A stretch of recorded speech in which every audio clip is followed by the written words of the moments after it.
Hi everyone, mathematical ফিজিক্সের প্রথম অধ্যায়ের এটি আমাদের পঞ্চম ভিডিও।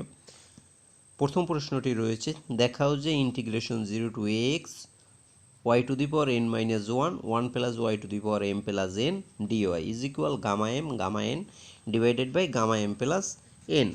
এখন গামা ফাংশনের সংজ্ঞা অনুসারে আমরা লিখতে পারি gamma N is equal integration 0 to infinity x to the power N minus one E to the power minus x dx, যেখানে এ এন গ্রেটার দ্যান 0। ধরি এক্স ইজ ইকুয়াল সিওয়াই, এক্সের পরিবর্তে আমরা ধরে নিলাম সিওয়াই যখন সি ইজ ইকুয়াল ধ্রুবক। যদি এক্স ইজ ইকুয়াল 0 হয়, এক্স ইজ ইকুয়াল যদি 0 হয় তাহলে ওয়াই ইজ ইকুয়াল কী হবে? অবশ্যই 0, সি 0-র সাথে 0 হয়ে যাবে। যদি এক্স ইজ ইকুয়াল ইনফিনিটি হয় তাহলে ওয়াই ইজ ইকুয়ালও ইনফিনিটি। এখন আমরা 1 নং সমীকরণে মান বসাবো, 1 নং না, এই যে সমীকরণটা ছিল এইটাই মান বসাবো। তাহলে gamma N is equal integration zero is equal x is equal 0 হলে ওয়াই ইজ ইকুয়ালও 0, তাহলে ইন্টিগ্রেশন 0 ইনফিনিটি হলে ইনফিনিটি, তাহলে ইন্টিগ্রেশন 0 টু ইনফিনিটি এক্সের পরিবর্তে লিখবো আমরা cy to the power N minus one, আর e to the power x ছিল, এক্সের পরিবর্তে লিখবো আমরা সিওয়াই, আর এখানে ছিল ডিএক্স, ডিএক্সের পরিবর্তে লিখবো সিডিওয়াই। এটা কিভাবে আসলো একটু দেখো। এক্স সমান সমান হচ্ছে সিওয়াই, তাহলে ডিডি ওয়াই অফ এক্সের সাপেক্ষে যদি করি, যেহেতু ওয়াইয়ের সাপেক্ষে করতেছি তাহলে ওয়াইকে করলে আসবে 1, তা 1-এর সাথে সি গুণ করলে হবে সি, তাহলে অতএব dx is equal c d y, তাহলে ডিএক্সের পরিবর্তে সিডি ওয়াই, সেটাই আমরা এখানে লিখলাম, ডিএক্সের পরিবর্তে সিডি ওয়াই। এখন গামা এন ইজ ইকুয়াল, এখানে দেখো সি টু দি পাওয়ার কী আছে?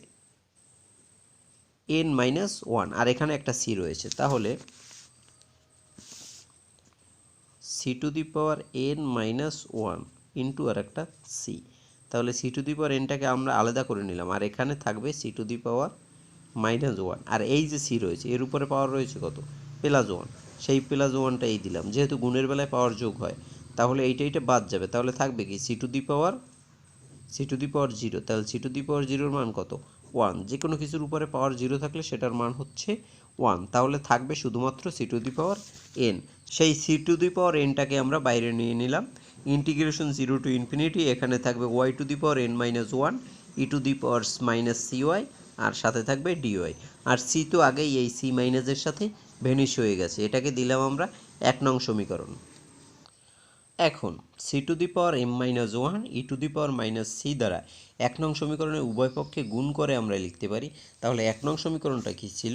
1 নং সমীকরণটা ছিল gamma N is equal C to the power N integration 0 to infinity Y মা E to the power N minus one C to the power E to the power minus C Y dy.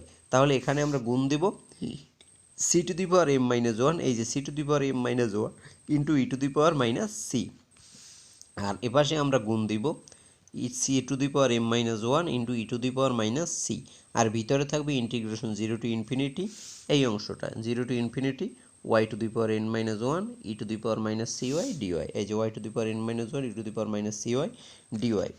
এখন 0 হতে ইনফিনিটির সীমার মধ্যে উভয় পক্ষকে C এর সাপেক্ষে সমাকলন করে পাই। এখন সমাকলন করব আমরা সি এর সাপেক্ষে, তাহলে gamma n integration 0 to infinity C to the power M minus one E to the power minus c dc is equal integration 0 to infinity, এই যে অংশটা রয়েছে এটা আমরা লিখলাম সি টু দি পাওয়ার, এখানে দেখো সি টু দি পাওয়ার কী রয়েছে? এম মাইনাস এন, আর একটা রয়েছে c to the power n, তাহলে যোগ গুণের বেলায় কী হবে? পাওয়ার যোগ, তাহলে হবে M plus N minus one, তাহলে C to the power M plus N minus one into E to the power minus C, লিখলাম E to the power minus C. এরপরে এই অংশটা integration 0 to infinity Y to the power N minus one into Y to the power minus C Y D Y, আর এই যে ইন্টিগ্রেশনটা শুরু করেছি সেইটার ডিসি হবে এই, যেহেতু সিট সাপেক্ষে করতেছি আমরা। এখন এইখানে এই অংশের পরিবর্তে আমরা লিখতে পারি গামা এম। গামা এম আমরা কিভাবে লিখব দেখো, যদি এই থাকে integration 0 to infinity x to the power N minus one E to the power minus x dx, এর পরিবর্তে আমরা লিখতে পারি গামা এন, তাহলে এখানে রয়েছে ইন্টিগ্রেশন 0 টু ইনফিনিটি ঠিকঠাক আছে, C to the power M minus one, ওই সূত্রে ছিল X to the power N minus one, এরপরে ছিল E to the power minus X, যেহেতু এখানে সি আছে তাহলে হবে E to the power minus C, এরপরে এখানে ছিল ডিসি, এখানে আছে ওখানে ছিল ডিএক্স, এখানে আছে ডিসি, তাহলে এই টোটাল অংশের পরিবর্তে আমরা লিখতে পারি গামা এম। এখন ডান অংশে কী রয়েছে দেখো, ইন্টিগ্রেশন 0 টু ইনফিনিটি এইটাই রইল। এরপরে এই অংশটাকে আমরা এর ভিতরে নিয়ে লিখলাম, তাহলে C to the integration 0 to infinity C to the power M plus N minus one into এখানে কি রয়েছে E to the power minus C Y, আর এখানে রয়েছে E to the power minus C. এখন E to the power minus C যদি আমরা common নিই, সেক্ষেত্রে এখানে থাকবে ওয়ান আর এখানে থাকবে প্লাস ওয়াই, যেহেতু আমরা মাইনাস কমন নিয়েছি তাহলে মাইনাস মাইনাস হবে প্লাস, তাহলে C to the power E to the power minus c common নিলে থাকবে ওয়ান প্লাস ওয়াই, আর সাথে এই ডিসিটাকে আমরা ভিতরে লিখলাম, আর এই y to the power N minus one এটাকে আমরা বাইরে লিখলাম, সাথে এই ডিওয়াইটাকেও আমরা বাইরে লিখলাম। এখন দেখো gamma n gamma m integration 0 to infinity. এখন এই অংশের পরিবর্তে আমরা এইটা লিখতে পারি। এটা কিভাবে লিখতে পারি? 2 নং সমীকরণের সাথে তুলনা করে। এখন আমরা 2 নং সমীকরণটা একটু দেখে নিই। 2 নং সমীকরণটা ছিল এই যে, এটা ছিল আমাদের 2 নং সমীকরণ। তাহলে gamma N is equal C to the power N integration 0 to infinity Y to the power N minus one into c to the power E to the power minus C Y dy. এখন এই C to the power এনটাকে আমরা এখানে ভাগ দিয়ে দিলাম এটার নিচে, যদি আমরা আর গুণ করি তাহলে এইটা এটার নিচে চলে যাবে, তাহলে gamma N divided by c to the power n, ওপাশে থাকবে integration 0 to infinity Y to the power N minus one E to the power minus C Y dy. এখন এই সমীকরণের সাথে আমরা তুলনা করে লিখব। তাহলে 2 নং সমীকরণটা ছিল এইটা, তাহলে সমীকরণটা ছিল যে ফর্মটা ছিল ওয়াইয়ের উপরে ওয়াই টু দি পাওয়ার, সেটা হবে গামার সাথে, তাহলে গামা মানে মাইনাস ওয়ানের আগে যেটুক ছিল সেটা তো যাবে গামার সাথে, আর এখানে সি আসবে এখানে, এই ই টু দি পাওয়ার ওয়াইয়ের সাথে যে অংশটা রয়েছে সেটা আসবে এখানে, আর এই যে অংশটা রয়েছে মাইনাস ওয়ানের আগে সেটা হবে পাওয়ারে। তাহলে দেখো সি টু দি পাওয়ার এই যে অংশটা রয়েছে এটা যাবে গামার সাথে, তাহলে গামা এম প্লাস ওয়ান। এরপরে ই টু দি পাওয়ার মাইনাস সির সাথে যে অংশটা রয়েছে ওয়ান প্লাস ওয়াই, এটা যাবে এখানে, এর সাথে পাওয়ার হবে এম প্লাস এন, লিখলাম আমরা এম প্লাস এন। বাইরে রইল y to the power N minus one into dy, 2 নং সমীকরণের সাথে তুলনা করে পাই।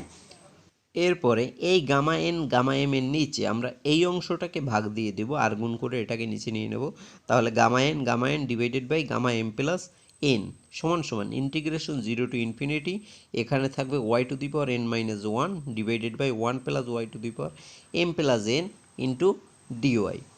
অতএব integration 0 to infinity Y to the power N minus one divided by one plus Y M plus N dy is equal gamma M divided by gamma M plus N short. এটাই আমাদের দেখাতে বলেছিল প্রশ্নে।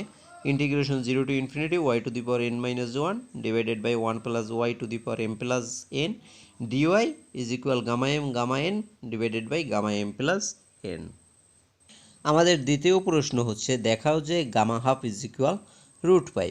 বিটা ফাংশনের সংজ্ঞা হতে আমরা জানি beta M N is equal integration 0 to 1 x to the power M minus one 1 minus x to the power N minus one dx, যেখানে এম আর এন গ্রেটার দেন 0। উপরিউক্ত সমীকরণে m is equal n is equal half বসিয়ে পাই, মানে M আর N এর পরিবর্তে আমরা হাফ বসাবো, তাহলে যেখানে ছিল বিটা এম এন সেখানে হবে beta half half is equal 0 to infinity x to the power, এখানে ছিল এম মাইনাস ওয়ান, এখানে হবে half minus one 1 minus x to the power N minus one ছিল, এখানে হবে হাফ মাইনাস ওয়ান ডিএক্স। এখন এই বিটা হাফ হাফের পরিবর্তে আমরা লিখতে পারি gamma half gamma half gamma half plus half. এই সূত্রটা হচ্ছে এইটা, এই যে beta M N is equal gamma N divided by gamma M plus N, তাহলে gamma half gamma half plus half, আর এই পাশে থাকবে ইন্টিগ্রেশন 0 টু 1, হাফ থেকে মাইনাস ওয়ান গেলে থাকবে minus half X to the power minus half 1 minus x to the power minus half D X. এরপরে নিচে থাকবে গামা ওয়ানের মান হবে 1, আর এখানে যেহেতু দুইটা গামা হাফ রয়েছে তাহলে আমরা গামা হাফ স্কোয়ার লিখতে পারি ইন্টিগ্রেশন 0 টু 1, আর এইটা যেহেতু x to the power minus half রয়েছে এটাকে আমরা নিচে নিয়ে প্লাস হাফ লিখতে পারি, তাহলে x to the power plus half, এটাকেও তদ্রূপ আমরা নিচে নিয়ে লিখতে পারি 1 minus x to the power half. মানে ব্যাপারটা হলো, মনে করো 9 ইনভার্স 1 রয়েছে, এটাকে আমরা 1/9 লিখতে পারি, বা 9 ইনভার্স 2 রয়েছে এটাকে আমরা 1/9 স্কোয়ার লিখতে পারি, মানে উপরে যেটা মাইনাস ছিল সেটা নিচে নিলে প্লাস হয়ে যাবে, আবার নিচের প্লাসটা উপরে নিলে মাইনাস হয়ে যাবে। এখন আমরা ধরি x is equal sign square theta, x is equal যদি সাইন স্কোয়ার থিটা হয় তাহলে ডিএক্স ইজ ইকুয়াল হবে 2 sign theta cos theta D theta. এটা কীভাবে আসলো দেখো, x is equal sign square theta, তাহলে ডিডি থিটা অফ এক্স করলে প্রথমে সাইন স্কোয়ার থিটা, এই টুটা আসবে বেইজে, সাথে থাকবে সাইন, টু থেকে এক বিয়োগ গেলে থাকবে এক, সেই এক দেওয়ার দরকার নেই, সাইন থিটা। এখন সাইন থিটাকে করলে আসবে কস থিটা, তাহলে ডিএক্স সমান সমান two sine theta cos theta D theta, ঠিক আছে।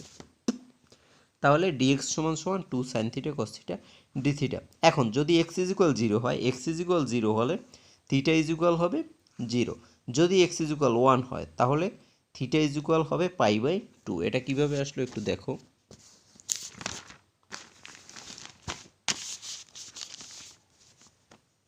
X is equal sign square theta, তাহলে এক্স ইজ ইকুয়াল যদি জিরো হয় তাহলে এপাশে থাকবে শুধু সাইন থিটা। মনে করো আমরা উভয় পক্ষে রুট দিলাম, তাহলে জিরোর রুট করলে জিরোই হবে, আর সাইন স্কোয়ারের রুট করলে হবে শুধু সাইন থিটা। তাহলে sine theta is equal sine 0 ডিগ্রির মান হচ্ছে জিরো, অতএব থিটা ইজ ইকুয়াল হবে জিরো। আর যদি পাই বাই টু হয় সেক্ষেত্রে মানে ওয়ান হয়, তাহলে সাইন যদি আমরা উভয় পক্ষে রুট করি তাহলে সাইন স্কোয়ারের রুট স্কোয়ারটা বাদ যাবে, আর ওয়ানের রুট করলে হবে ওয়ান। অতএব sine theta is equal sine pi by টুর মান হচ্ছে ওয়ান, মানে 90 ডিগ্রি। তাহলে সাইন সাইন বাদ যাবে, থিটা ইজ ইকুয়াল হবে পাই বাই টু। তাহলে এক্স ইজ ইকুয়াল জিরো হলে থিটা ইজ ইকুয়াল জিরো, আর এক্স ইজ ইকুয়াল ওয়ান হলে থিটা ইজ ইকুয়াল হবে পাই বাই টু। এখন আমরা এক নংয়ে মান বসিয়ে পাই, এই যে এক নং সমীকরণটা ছিল সেটাই আমরা মান বসাবো। তাহলে নিচে গামা ওয়ান মানে তো ওয়ান, এটার আর দরকার নাই, উপরে থাকবে গামা হাফের স্কোয়ার সমান সমান ইন্টিগ্রেশন জিরো টু, এখানে ছিল ওয়ান, এখানে হবে কত পাই বাই টু।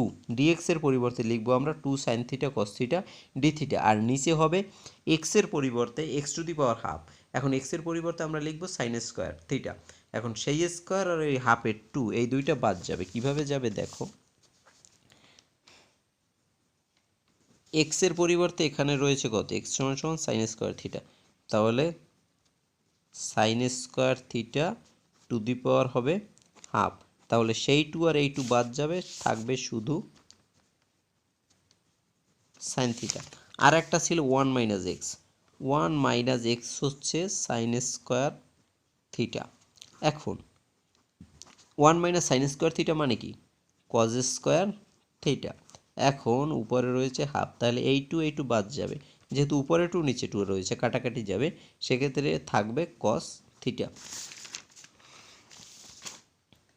তাহলে এই এক্স টু দি পাওয়ার হাফের পরিবর্তে আমরা লিখতে পারি sine theta, one minus x to the power হাফের পরিবর্তে আমরা লিখতে পারি কস থিটা। তাহলে এই সাইন থিটা এই কস থিটা বাদ যাবে, তাহলে থাকবে টু ডি থিটা। যেহেতু টু কনস্ট্যান্ট রাশি, টুটাকে আমরা বাইরে রাখলাম, two into integration zero to pi by two d theta. এপাশে রয়েছে গামা হাফের স্কোয়ার সমান সমান এই টু রয়েছে এই। এখন ডি থিটাকে যদি করি সেক্ষেত্রে আসবে থিটা রাখলাম, আর লিমিট হচ্ছে zero to pi by two. এখন আমরা লিমিট বসাবো, যখন আপার লিমিট বসাবো তখন থিটার স্থলে হবে পাই বাই টু, তাহলে বসালাম pi by two, minus lower limit হবে জিরো, তাহলে থিটার স্থলে জিরো। এখন জিরোর তো কোনো কাজ নেই, তাহলে হবে two into pi by two, সেক্ষেত্রে টু বাদ যাবে, থাকবে শুধু পাই। তাহলে গামা হাফ স্কোয়ার সমান সমান যদি পাই হয় তাহলে আমরা রুট দেবো, এ পক্ষে রুট দিলে স্কোয়ার রুটে বাদ যাবে, আর ও পক্ষে রুট দিলে থাকবে রুট পাই। তাহলে gamma half is equal root pi short, এটাই আমাদের দেখাতে বলছে। আজকে আমরা আরেকটি প্রশ্ন দেখব। প্রশ্নটি হচ্ছে দেখাও যে কচি রিমান সমীকরণগুলো ল্যাপ্লাসের সমীকরণ মেনে চলে। মানে কচি রিমান সমীকরণগুলো কী ছিল, ডিইউ বাই ডিএক্স সমান সমান ডিভি বাই ডিওয়াই, আর একটা ছিল ডিভি বাই ডিএক্স সমান সমান মাইনাস ডিইউ বাই ডিওয়াই। এটাকে এ পাশেও মাইনাস আমরা দিতে পারতাম, মাইনাস যদি ডিভি বাই ডিএক্স সমান সমান ডিইউ বাই ডিওয়াইও লিখতে পারতাম। এখন এই অংশটাকে আমরা আরেকবার ডিএক্সের সাপেক্ষে অন্তরীকরণ করব, তাহলে আরেকবার ডিএক্সের সাপেক্ষে করলে হবে del square you by del x square is equal del square V by, এখানে রয়েছে ডেল ওয়াই, তাহলে ডেল এক্সের সাপেক্ষে যেহেতু করতেছি হবে ডেল এক্স ডেল ওয়াই। এখন এই অংশটাকে আমরা আবার একবার ডিওয়াই এর সাপেক্ষে করব, তাহলে del square you by del y square, মাইনাসটা আমরা এই পাশে দিলাম, তাহলে থাকবে del square V by del x del y, যেহেতু এপাশে রয়েছে ডেল এক্স আর আমরা করতেছি ডেল ওয়াই এর সাপেক্ষে, তাহলে হবে ডেল এক্স ডেল ওয়াই। অতএব এখন যদি আমরা করি del square you by del x square plus del square you by del y square, এটাকে যদি আমরা করি একটা রয়েছে প্লাস একটা রয়েছে মাইনাস, তাহলে প্লাসে মাইনাসে বাদ যাবে, হবে কি শূন্য।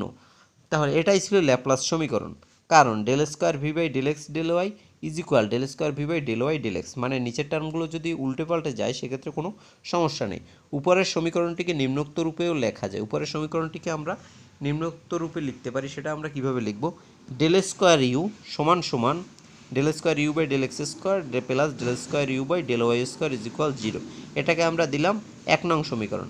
অনুরূপভাবে লেখা যায় del square v is equal del square V by del x square plus del square V by del y square is equal 0, মানে এটা হচ্ছে দ্বিমাত্রিক তলে ল্যাপ্লাসের সমীকরণ। যদি ত্রিমাত্রিক হতো তাহলে plus del square you by del Z স্কোয়ারও থাকতো, যদি ত্রিমাত্রিক হতো তাহলে এক্ষেত্রে del square V by del Z স্কোয়ারও থাকতো। যেহেতু দ্বিমাত্রিক তলে তাহলে দুইটা অক্ষ বরাবর আমরা হিসাব করব। এখন 1 নং 2 নং সমীকরণকে দ্বিমাত্রিক তলে ল্যাপ্লাসের সমীকরণ বলা হয়। এক্ষেত্রে যদি আমরা এই সমীকরণটা থেকে যদি আমরা ইউ বাদ দিয়ে দিই উভয় পক্ষ থেকে, তাহলে ইউ কমন নিয়ে এপাশ থেকে ইউ বাদ দিয়ে দেবো, এপাশ থেকে ইউ বাদ দিয়ে দেবো, সেক্ষেত্রে থাকবে ডেল স্কোয়ার সমান সমান del square by del x square plus del square by del y square. আবার এইটা থেকেও যদি আমরা ভি বাদ দিয়ে দিই সেক্ষেত্রে থাকবে ডেল স্কোয়ার সমান সমান del square by del x square plus del square by del y square, সেটাই আমরা এখানে লিখলাম। এটা হলো দ্বিমাত্রিক তলে ল্যাপ্লাসের অপারেটর, তাই বলা যায় কচি রিমান সমীকরণগুলো ল্যাপ্লাসের সমীকরণ মেনে চলে। যেহেতু ডেল স্কোয়ার ভি সমান সমান এত প্লাস এত ইজ ইকুয়াল হচ্ছে 0, যেহেতু দুইটা সমীকরণ যোগ করলে যদি 0 হয় তার মানে সেটা ল্যাপ্লাস সমীকরণ সমর্থন করে। যেহেতু কচি রিমান সমীকরণ থেকেও আমরা যদি দুটো সমীকরণ যোগ করি সেক্ষেত্রেও শূন্য হবে, অতএব আমরা বলতে পারি কচি রিমান সমীকরণগুলো ল্যাপ্লাস সমীকরণ মেনে চলে। আজকের ভিডিও এই পর্যন্তই, ধন্যবাদ।